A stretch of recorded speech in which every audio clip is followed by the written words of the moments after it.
How is it going, guys? Malagant here. So Titan Quest 2 is out for testing. It's on early access ever since this very early morning, for me at least. It's about like, I think 12 hours that it has been since it's available on both Steam and Epic Games.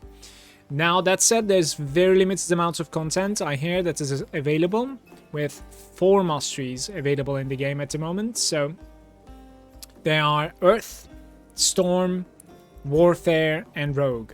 So those are the ones that are available, and I'm going to be showing you today the ones that I have picked, the Warfare and the Earth. The character that I'm making is level 10, that's the only character that I have at the moment, and it's a hardcore character, and I'm streaming with it as well. If you would like to see it, I'll most likely lose my character pretty soon, because the boss fight that I had with it versus the Griffin was actually quite pushy for a melee character, even though I survived. I'll try to make this a little bit tanky and see if I can actually take a punch and finish the game without dying on my first character. We'll see. So there are 4 masteries available, and right off the bat I would like to talk to you about the changes from both Titan Quest 1 and Grim Dawn, which is very interesting. As you know, when you level up you get some skill points, and then you can put them into your mastery bar or any skill within the mastery of your choice. In this game it's a little bit different. You actually need divinity points on the top left to progress your mastery bar. So when you level up, you don't get to increase the mastery bar further. You don't get to progress that. And divinity points are being gathered from, if I'm not mistaken, like quests, boss rewards, basically like progressing in the game. When it comes to leveling up, you gain 2 active points and then 2 passive points. You can then choose to spend them, you know, anywhere, including the core. So the core is consisting of dodge. There's barrier, which is pretty interesting. It's like a on use cooldown that gives you a shield, and you can improve this shield with not only putting more points into it, but also putting some feats into those opening slots, which I will talk very soon. It's like modifiers, pretty much. And then there's a primary attack. You can improve your primary attack quite a bit as well. Very interesting. And then the same goes for like a secondary primary attack. I suppose like we get 2 primary attacks that we can edit. It's very interesting. So those active points can be put into here as well as our choice of masteries, of course. But the active points goes on the left-hand side. So the left-hand side is basically the active skills, as the active points dictates. And the passive points are actually going into right over here to the passives. So the passives that are like proccing, or the passives that are like basically activating when a certain condition is met, or maybe permanently active. Such as this guy right over here, Battle Hardened. I gain more health, more armor, more percentage health. And then at 4 points into that, I was able to also pick even more health feats into this. Available feats, as you can see. There's health, there's armor, and then there's health regeneration. I'll most likely put 8 points into this and pick the armor next as well. So when it comes to passives that are activated, such as like auras, as far as I can tell, they are on the active side, such as this one, the Earth Enchantment. This says it emits an aura, 18 meter radius, and the aura grants you increased fire and physical damage. On top of that, obviously, you can put more modifiers into that, which is going to be giving you even more things. And in my case, it's the armor, double dipping increased armor, which is pretty insane. When you activate this aura, it is as you can see, it is going to be reserving some energy, just like in the other games, I would say. So far, I didn't really find something like devotions. Maybe we are going to be finding. But when it comes to the stats, this is an interesting approach as well. I cannot necessarily say if I like it or not. For now, like first impressions, definitely positive. It's very interesting the way that to approach this. And I really like the fact that you're able to respec everything on the go.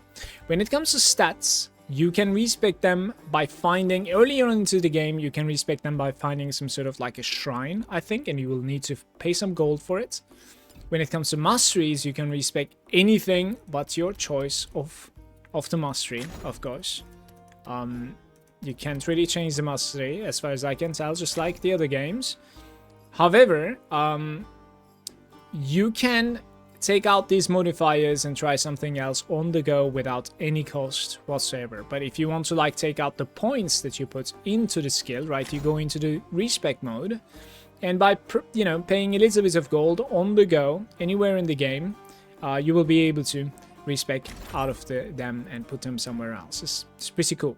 As far as I can tell for now, the gold is very easy to get to, and the merchants in the game are actually selling really good items. Like they're incredible. Like look at this comparison right over here. And I did not load this merchant before. I didn't know what he was gonna offer, but this thing is absolutely insane of an upgrade for me. It's not only attack speed but also resistances, and on top of that, better base armor too. It is incredible upgrade, and most of the time the gold value or the price for the item has been pretty reasonable. And you know, my better items, they have been from the NPCs around the town. There's quite a bit to talk to when it comes to NPCs. That is what I have realized also. Final thoughts is going to be about the attributes. Once again, I'm going to come back to this and try to like explain what they're trying to do. There are like 4 main attributes in the game. Knowledge, might, agility. So it's like strength, agility, and spirit, intellect, intelligence, whatever you want to say. And then there's the stamina, right? The vigor. The interesting thing is you get to choose one of, I think you gain 2 attribute points per level, and then you get to choose, where to spend those 2 in. When you click once to any one of these, they are improving by 5. So my agility would be 60 if I would put 1 point, and if I would put 2 points that I gained from leveling up, it would be 65. The agility is capable of giving you both fitness and cunning at a higher rate than vigor is. The might is giving same amount of fitness as agility would be, while it's also giving you resolve, however. Knowledge is going to be giving you cunning and resolve, but vigor is going to be giving you all of that and health, but at a lower rate than the others. So even though vigor is capable of giving you fitness, cunning, and resolve, it will be much lower fitness and cunning compared to the agility points that would have given you fitness and cunning. I hope this was,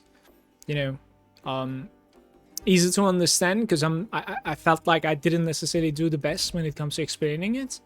And obviously the items in the game are going to be requiring some certain stats from you.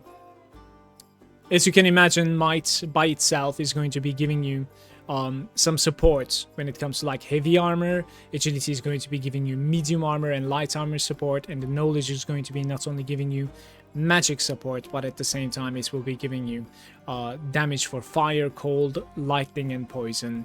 And the same for agility, lightning and poison with pierce and strike, while might is trying to give you strike, pierce, and fire and cold. It's very interesting system that you can actually like try to min-max when it comes to how much health you're going to be gaining. I will have so much more to speak about this in the upcoming days after leveling up a couple of characters and trying to like meddle with what sort of builds we can do. Tiny bit of info about like the character that I made so far. It's a very straightforward character that like I'm attacking with a sweep like this. It hits harder on the edges of my sweep.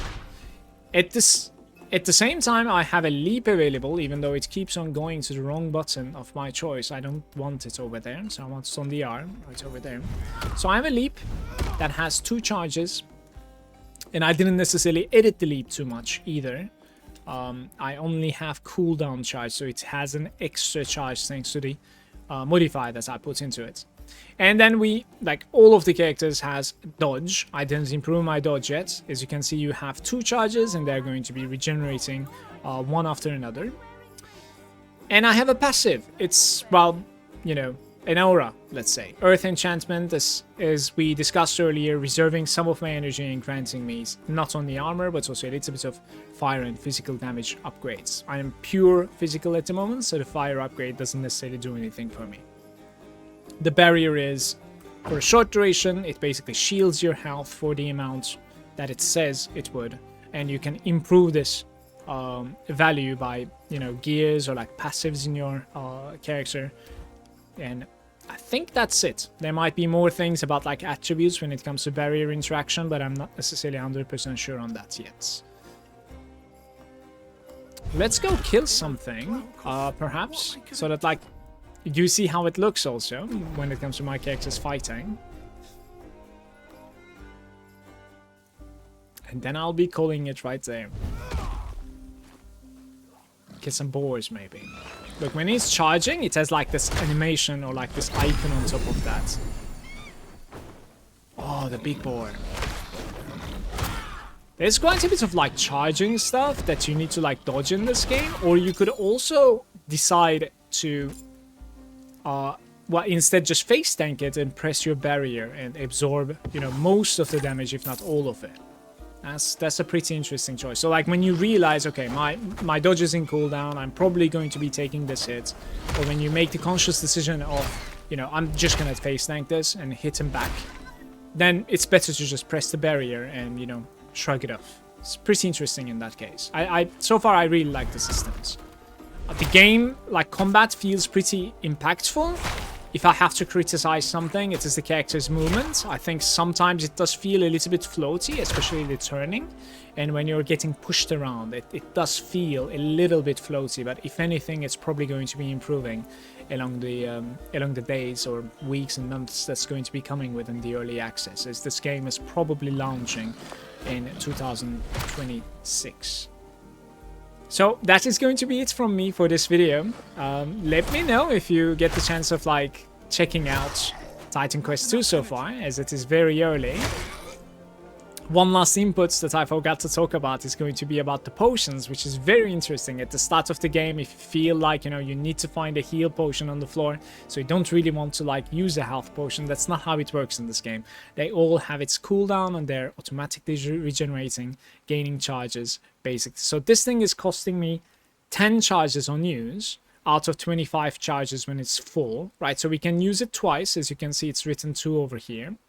And not only that, but it's going to be gaining charges by dealing damage. So that's very interesting. If you're like actively dealing damage, you're going to be generating charges. So therefore, there's going to be more and more health potions available to you.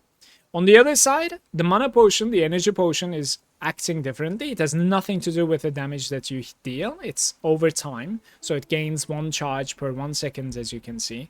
And you can actually like find better potions along your journey, not only from like NPCs but also on the floor. And they're going to be giving you. So, for instance, this potion ended up giving me extra energy +7. And my healing potion is actually giving me on use increased movement speed for 1 second. This is very useful versus bosses and harder enemies for sure to get out of dodge when you're in danger, let's say. Thank you very much for watching. I'm looking forward to creating some content from Titan Quest 2. I'm really curious how this game is going to be, you know, continuing its journey and what it's going to become.